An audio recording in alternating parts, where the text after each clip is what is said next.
Pemetaan adalah satu jenis relasi yang memiliki suatu syarat. Nah, kalau kemarin relasi itu kakak nggak ngomongin syarat. Jadi sebenarnya relasi itu bebas. Mau yang domainnya punya 3 pasangan, 4 pasangan, itu terserah. Mau ke domainnya dari 10 cuma satu yang punya pasangan, terserah. Nah, tapi syarat suatu relasi bisa disebut pemetaan atau fungsi gitu ya. Setiap anggota domain memiliki satu pasangan. Jadi setiap anggota domain memiliki satu pasangan. Contoh, misalnya seperti ini. Jadi yang kakak lihat hanya bagian sininya doang nih. Bagian A, bagian kiri, bagian domainnya aja. Oh, 1 punya satu pasangan, oke, boleh. 2 punya satu pasangan, oke. 3 punya satu pasangan, 4 punya satu pasangan, oke. 5 nggak punya pasangan. Oh, ini berarti bukan fungsi. Bukan pemetaan. Oke. Atau biasanya guru kalian juga bilang bukan fungsi. Kenapa? Karena 5-nya dapat pasangan. Kan setiap anggota domain memiliki satu pasangan. Contoh lain yang ini. Nah, ini kalau kita cek gitu ya. Nah, ini si 1 ini punya pasangan. Si 2 punya 2 pasangan. Berpasangan dengan 1, berpasangan dengan 2. Ini langsung bukan pemetaan. Ya. Jadi setiap ketemu yang ini ketemu 2 gitu ya, dapat 2 pasang, bukan pemetaan. Contohnya ini. Nah, sekarang 1 punya 1, oke. 2 punya oke. 3 oke. 4 oke. 5 oke. Nah, ini adalah pemetaan. Nah, dari tadi kakak hanya melihat bagian kiri gitu ya. Jadi kenapa? Karena syaratnya hanya setiap domain memiliki satu pasang. Oke, nggak boleh lebih dari satu pasang. Gitu. Nah, di sini kakak nggak peduli nih, dia nggak dapat pasangan, terserah. Ini juga kakak nggak peduli, dia terserah. Atau dia dapat 2 cabang, boleh aja. Nih, boleh aja nih. Gitu ya. Yang penting domainnya setiap anggota punya satu pasangan. Oke. Nah, jadi biasanya soal-soalnya itu adalah membedakan mana yang pemetaan dan relasi, atau biasanya mana yang fungsi, mana yang relasi gitu ya. Misalnya ini, mana yang fungsi, mana yang relasi. Kita lihat aja, berarti kita lihat, oh ini oke, 1 punya satu pasang, punya satu pasang, punya satu pasang, punya satu pasang, punya satu pasang. Maka ini adalah sebuah pemetaan. Yang ini kita cek, oh ini punya satu pasang. Ini punya 2 pasang. Berarti ini adalah bukan pemetaan gitu. Biasanya soal suka gitu membedakan. Contoh lagi, oh ini punya 2 pasang nih. Nah, ini langsung nih, ini bukan pemetaan. Kakak nggak perlu cek sampai bawah. Begitu ketemu yang bercabang atau begitu ketemu yang nggak punya pasangan, pasti bukan pemetaan. Ya, yang ini, oh ini dapat satu pasangan, satu pasangan, satu pasangan, satu pasangan. Oke, boleh. Berarti ini adalah suatu pemetaan. Walaupun si ini cuma nggak dapat nih. Dari 5 cuma 2 dan si 3 dapatnya sampai 3, nggak masalah, gitu ya. Bisa juga dari diagram panah atau bisa juga soalnya berupa diagram kartesius gitu ya. Mana nih yang pemetaan, mana yang bukan gitu ya. Berarti gampang aja nih. Kita tinggal lihat, ingat X itu adalah domain. Ya, X itu adalah domain. Jadi kita cara ngecek gimana? 1, oh punya 1 bola. 1 titik. 2, 1, 2, 3. Wah, ini pasti bukan. Kenapa? Karena dia punya 3 gitu. Oke. Kemudian yang ini. 1 punya, 2 punya 1, 3 punya 1, 4 punya 1, 5 punya 1. Oh, ini berarti suatu pemetaan. Cek yang ini. 1 punya 1, oke. 2 punya 1, oke. 3 berpasangan dengan 1, sama ini lagi, ada 2. Wah, ini pasti bukan pemetaan. Oke, jadi ngeceknya gitu. Ya, jadi si X ini punya berapa pasangan ke atas. Atau misalnya bentuknya berupa grafik gitu ya. Berupa grafik, nggak ada titik dengan jelas gitu ya. Misalkan cuma dikasih garis-garisnya aja. Kalau ini kan masih ada titiknya ya. Berarti kita lihat nih, si X ini kira-kira punya berapa pasangan nih. Oh, ini ke atas cuma punya 1 doang nih di sini. X yang ini punya 1 doang, X yang di sini punya 1 doang. Berarti ini pasti suatu pemetaan. Atau grafiknya bisa aja putar-putar nih. Bisa grafiknya melengkung. Dicek aja, ini punya 1 doang di sini. X yang ini cuma punya 1. X di sini cuma punya 1. X di sini cuma punya 1 pasangan. Punya 1 pasangan, punya 1 pasangan, punya 1 pasangan, 1 pasangan, 1 pasangan. Berarti ini oke, lulus gitu ya. Tapi kalau kita lihat grafik yang ini, contohnya ya, misalnya X yang ini, dia punya 2 nih. 1 di atas, 1 di bawah. Punya 2 pasangan. Berarti ini bukan. Gitu ya. Atau mungkin guru kalian iseng bikin grafik yang meliuk-meliuk, sama. Kita cek aja. Misalnya X yang di sini. Oh, ada 2 nih. 1, 2, 3 malahan mungkin. Gitu ya. Berarti ini bukan suatu pemetaan. Oke. Jadi kita masih bisa bedain ya. Mana yang pemetaan, mana yang fungsi. Intinya adalah domainnya ya harus hanya memiliki 1 pasangan. Oke. Dan ini juga sebenarnya bisa dianggap 3 ini nggak punya pasangan gitu. Makanya dia nggak dapat. Nah, contohnya lain adalah dalam bentuk korespondensi satu-satu, himpunan pasangan berurutan. Kita juga mesti bisa membedakan mana yang pemetaan, mana yang relasi gitu ya. Nah, kalau kita lihat, berarti kita lihat hanya satunya aja nih. 1 pasangannya 2. 2 pasangan sama 2. Oke, pasangan cuma ada 1 nih ya. Oke, ini cuma ada 1. Si 3 berpasangan dengan 2. Dia cuma ada 1 doang nih. 4 berpasangan dengan 2. Oke, berarti ini suatu pemetaan. Oh ya, sebelum kakak lupa, ini berarti yang bukan pemetaan pasti dia relasi gitu ya. Ini suatu relasi biasa aja. Bukan relasi khusus yang punya syarat tertentu ya. Nah, ini kita lihat 11 punya pasangan 4. 11 lagi. Nah, punya pasangan 5. Nah, ini pasti bukan pemetaan, ini pasti relasi. Gitu ya. Jadi gampang ya ngeceknya, cuma kita ngecek yang awal-awal aja. 1 pasangan sama 6. Oke, 2 pasangan sama 7. Oke, 3 pasangan sama 8. Oke.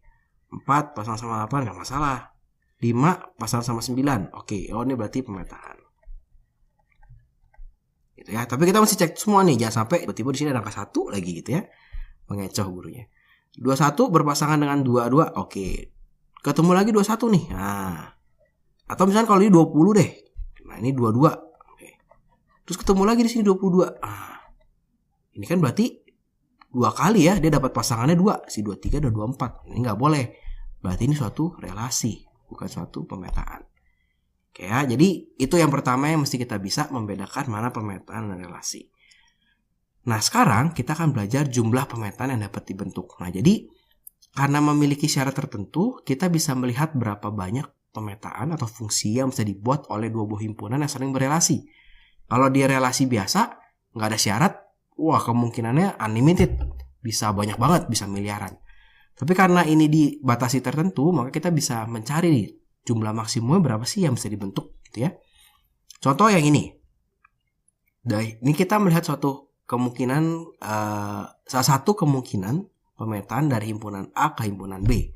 Ya, jadi dari himpunan A ke himpunan S ke himpunan T. Nah, himpunan S ke himpunan T. Kok salah satu kemungkinan Kak? Ya, salah satu kemungkinan. Kenapa? Karena bisa aja pemetaannya nggak seperti itu. Tapi misalnya 2-nya ke 10 gitu. 2-nya ke 10. 3 ke 0. 2 ke 0. 5 ke 6 deh. 7 ke 12. Itu 2. Gitu ya. Kak, ada peluang yang lain nggak? Bisa. Misalnya ini 2-nya ke 0. 3-nya ke 0. 5-nya ke 0. 7-nya ke 3. Tambah lagi 1. Wah, mungkin banyak banget dong Kak. Terus gimana kalau kita ditanya berapa banyak yang dibentuk? Nah, ada rumusnya. Jadi untuk menentukan jumlah pemetaan yang bisa dibuat, tidak mungkin kita membuat semua kemungkinan. Kadang-kadang ada sih guru-guru tertentu yang di soal ulangan suruh tulis nih, tentukan semua kemungkinan. Tapi biasanya kecil, paling 3 sama 3, 3 sama 2 anggota gitu ya. Tapi kalau udah 10 sama 10, wah mabok ya. Jadi jumlah pemetaan, jumlah fungsi dari A ke B itulah NB banding NA dibalik. Jadi A ke B, B pangkat A. Jadi jumlah pemetaan dari A ke B adalah NB pangkat NA. NB NA itu apa sih Kak? NB NA itu adalah jumlah anggota. Jadi kalau di sini NS, nah ini berapa nih NS-nya? 1, 2, 3, 4. Ayo belajar lagi himpunannya ya, yang kelas 7 ya. Ini berarti NT berapa nih? 1, 2, 3, 4, 5. Maka pemetaan dari S ke T, nah, maka adalah T pangkat S. Jadi NSIT dipangkatin NS gitu ya. NT berapa? 5 pangkat 4 gitu. Oh, ini 625. Gitu. Contohnya seperti itu. Oke. Contoh langsung soal deh. Ya. Ada dua himpunan A dan himpunan B. Tentukan jumlah pemetaan dari ini ya. Maka kalau ketemu soal seperti ini, yang pertama kita lakukan adalah kita cari dulu nih jumlahnya berapa nih. NA. Oh, ini 1, 2, 3, 4, 5. 5. NB-nya berapa ya? Oh, ini 3 Kak. Oke, simpan. Sekarang untuk pertanyaan yang A gitu ya. Dari A ke B. Nah, dari A ke B, pemetaan dari A ke B. Berarti dibalik NB gitu ya, dipangkatin NA gitu. NB-nya berapa? 3 dipangkatin 5. Berapa 3 pangkat 5? Ya udah kita hitung aja. 3 pangkat 4 itu 81. 81 kali 3 berarti 243 gitu. Oke. Kemudian ditanya B ke A. Nah, kita sama nih, kita hitung nih ya, dari B ke A. Ya, berarti ini N A dipangkatin NB. NA-nya berapa? 5. Pangkatin NB-nya berapa? 3. Oh, berarti 5 pangkat 3, Kak. Berapa tuh? 25 kali 5, 125. Oke. Gampang ya? Nah, tapi bisa aja soalnya diubah dikit nih sama guru kalian. Nah, bisa seperti ini. Kakak punya NK sama dengan 3. Banyak permetan dari K ke L 216. Tentukan NL, gitu ya. Jadi, kakak punyanya adalah pemetaan dari K ke L, gitu ya. Atau kakak bisa tulis begini, K, pemetaan dari K ke L, gitu ya. Itu adalah 216. Sedangkan dari K ke L, itu berarti NL, gitu ya, dipangkatin NK. Sama dengan 216. Gimana cara hitungnya? Yaudah kita masukin aja angkanya. NL-nya kita nggak tahu, gitu ya. NK-nya itu adalah berapa nih? 3 sama dengan 216. Nah, kalau yang ditanya yang ini, berarti kalau ditanya seperti ini, jadi NL pangkat 3 sama dengan 216. Maka NL-nya adalah 216 akar dari 3. Gitu ya. Kak, ini akar dari 3 gampang sih, Kak.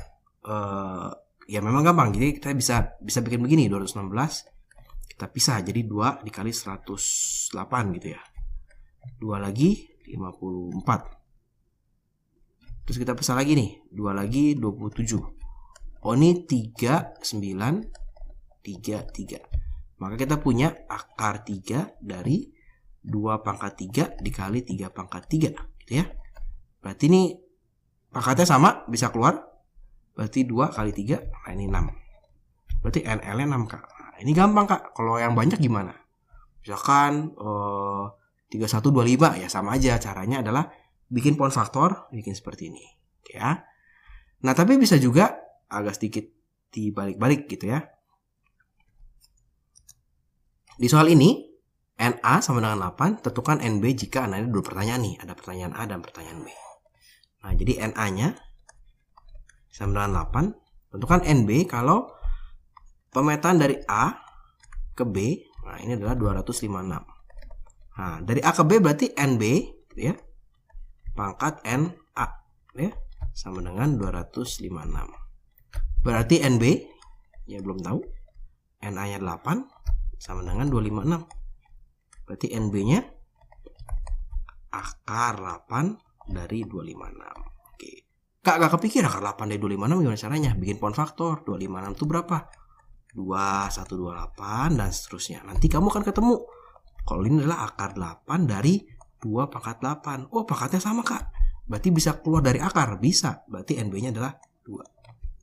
Tapi untuk pertanyaan yang A. Untuk pertanyaan yang B sedikit berbeda. Karena yang dikasih itu adalah NA-nya tetap sama. Nah, ini 8. Kemudian tapi dikasih itu adalah B ke A. Nah, pemetaan dari B ke A adalah 4096.